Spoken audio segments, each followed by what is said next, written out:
nabiyuna Muhammadun qad ursila lil alamin rahmatan wa fuddila. Khatimatun fi dzikri bakil wajibi mimma ala mukallafin wa wajibi. Pada bagian berikut ini adalah penutup dalam menerangkan kewajiban yang tersisa, yakni wajib yang diyakini oleh setiap mukallaf. Selanjutnya nabiyuna Muhammadun qad ursila lil alamin rahmatan wa fadila. Nabi kita Nabi Muhammad sallallahu alaihi wasallam sesungguhnya diutus oleh Allah Subhanahu wa taala atas seluruh alam sebagai rahmat dan diutamakan atas semua rasul. Jadi Nabi Muhammad sallallahu alaihi wasallam ini diutus oleh Allah Subhanahu wa taala untuk merahmati seluruh alam. Tidak hanya manusia tetapi untuk seluruh makhluk Allah Subhanahu wa taala yang ada di jagat raya ini. Dalam Al-Qur'an sudah dijelaskan dalam surat Al-Anbiya ayat 107, "Wa ma arsalnaka illa rahmatan lil alamin." Dan tiadalah kami mengutus kamu melainkan untuk menjadi rahmat bagi semesta alam.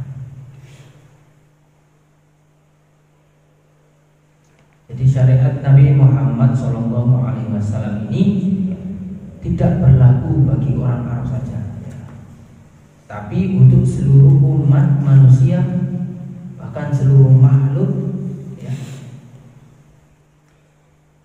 yang ada ini. Beda halnya dengan syariat nabi-nabi sebelumnya yang hanya berlaku pada waktu dan untuk umat tertentu. Nah, kalau nabi tahunnya Nabi Lut misalnya, kan hanya kalau syariatnya yes untuk Nabi Lut, tetapi kalau syariat yang dibawa oleh Nabi Muhammad ini untuk seluruh umat manusia yang ada di muka bumi ini. Nah, ajaran Islam juga rahmat bagi seluruh alam dengan adanya kepedulian dari agama untuk menjaga lingkungan hidup tidak boleh merusak dan mengganggu semua makhluk Allah Subhanahu wa taala yang ada di muka bumi ini.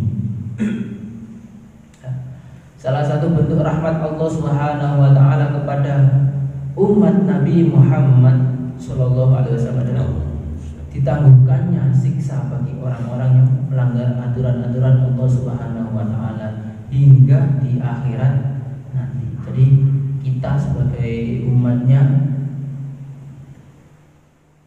bahkan yang Nabi Muhammad, kita harus bersyukur kenapa Allah menangguhkan siksa.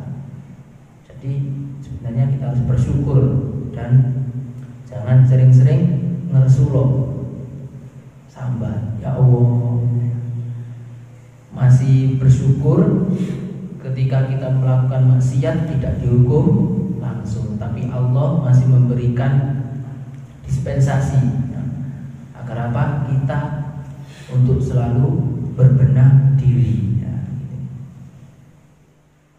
Kita harus senantiasa bersyukur.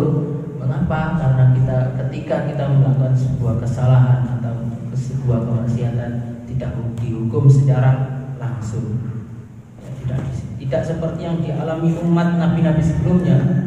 Kalau umat-umat nabi sebelumnya, ketika dia melanggar perintah Allah atau mendustakan agamanya sendiri, langsung dihukum, langsung adabnya langsung diturunkan oleh Allah Subhanahu wa taala kepada kaum nabi tersebut.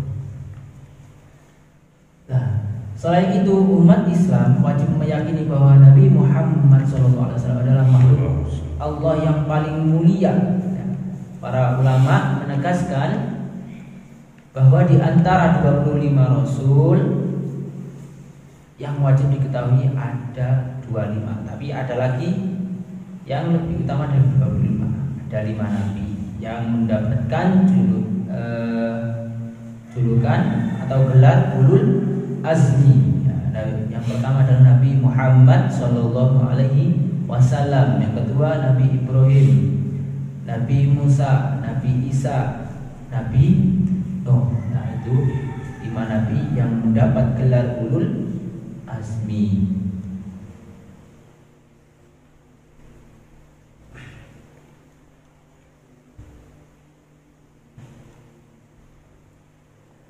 Kemuliaan Nabi Muhammad karena keistimewaan syariat yang beliau bawa. Di agama Islam yang dibawa Nabi Muhammad adalah menyempurnakan ajaran nabi-nabi sebelumnya sesuai dengan fitrah manusia dan tidak membebani mereka dengan sesuatu di luar kemampuannya.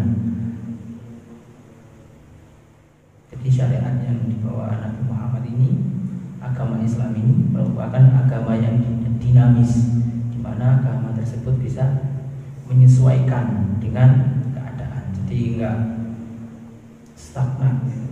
Jadi hukum itu juga bisa berubah sesuai dengan keadaannya, dan itu juga harus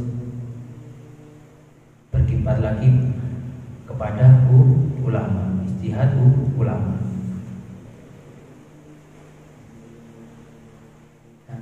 Akhlak dan kepribadian beliau menjadi salah satu penyebab keutamaan Nabi Muhammad Sallallahu Alaihi Wasallam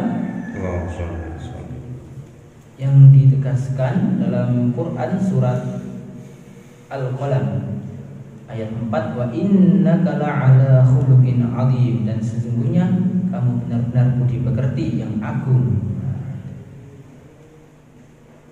Jadi Nabi Muhammad adalah sungguh suri tauladan yang baik bagi kita, di mana kebiasaan-kebiasaan beliau patut untuk kita teladani, walaupun tidak semuanya, ya minimal ada.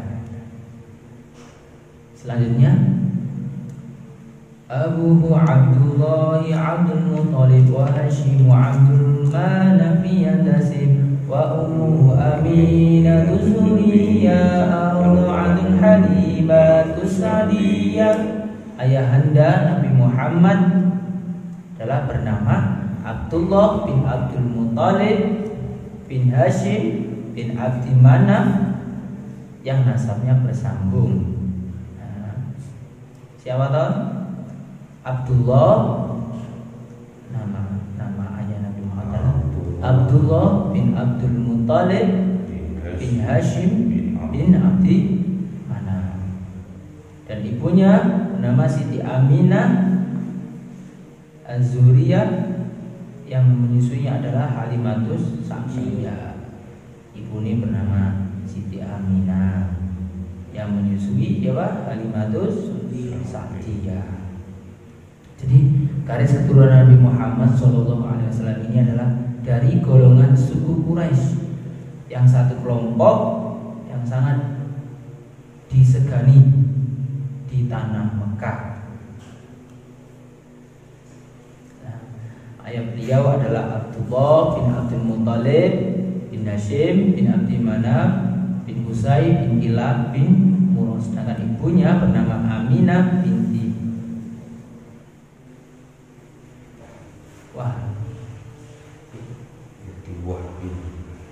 Wahb bin Abdi Manaf bin Zuhra bin Kilab. Jadi nasabnya ayah dan ibu Nabi Muhammad bertemu pada kakeknya yang bernama Kilab, sedangkan yang menyusui Nabi Muhammad bernama Halimah bin Abi Su'aib al-Sa'diyah.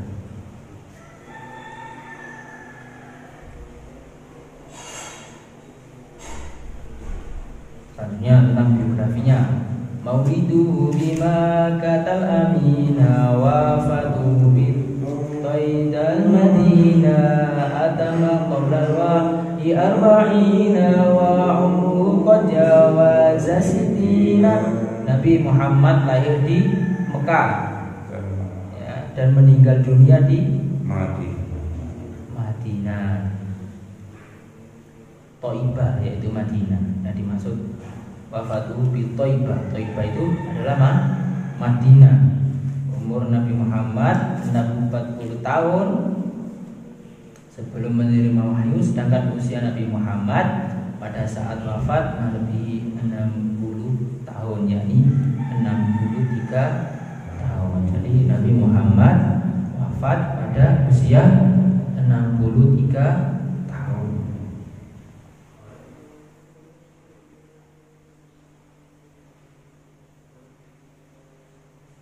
Wasab'atun auladuhu faminhum thalathatun minadh-dhukuri tufhamu Qasim wa Abdullahi wa Tayyibu wa Tahirun bidaini la yurakibu Atahu Ibrahimu min Sariyah fa ummu Mariyatul Qibtiyah. Nabi Muhammad mempunyai 7 putra. Di antara mereka ada 3 anak laki-laki ya, yang harus dimengerti, yaitu Qasim dan Abdullah, yang menyandang gelar At-Thayyib yang baik dan At-Thahir yang suci. Nah, Qasim sama Abdullah. Yang ketiga Ibrahim, lahir dari budak perempuan ya, yaitu ibunya yang bernama Mariyatul Qibtiyah.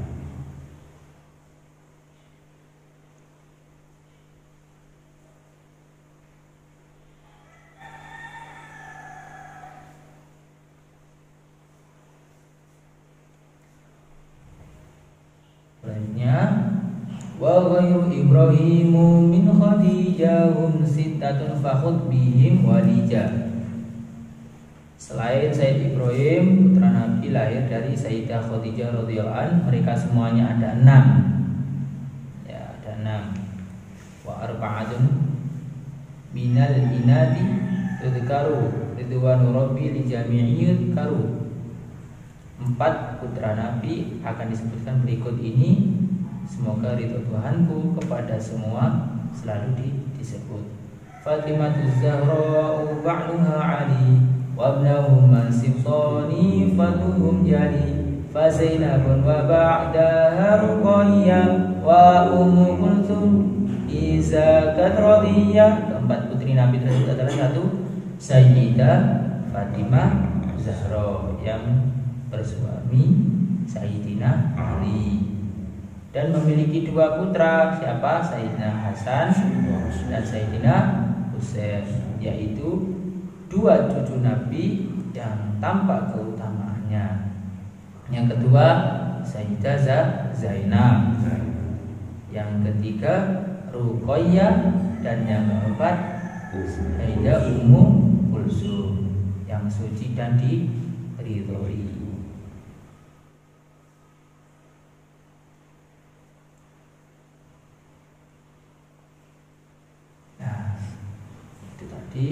Tentang beberapa kewajiban bagi orang mukallaf mengetahui tentang di mana Nabi Muhammad diutus oleh Allah Subhanahu wa taala untuk merahmati seluruh makhluk yang ada di muka bumi ini. Terus biografinya, Nabi lahir di mana, Nabi lahir di mana, di Mekah, dan diwafatkan di Madinah.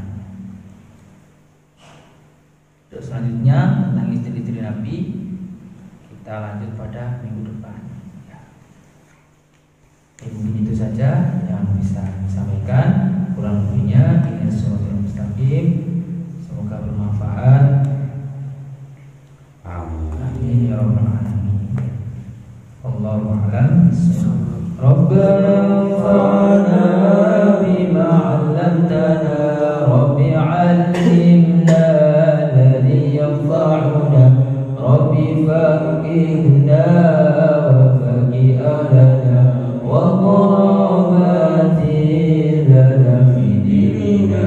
Rabbana anfa'na bima 'allamtana, Rabbi 'allimna alladhi yanfa'una, Rabbi faqihna wa faqih ahlana wa qurabati lana fi dinina. Rabbana anfa'na bima 'allamtana,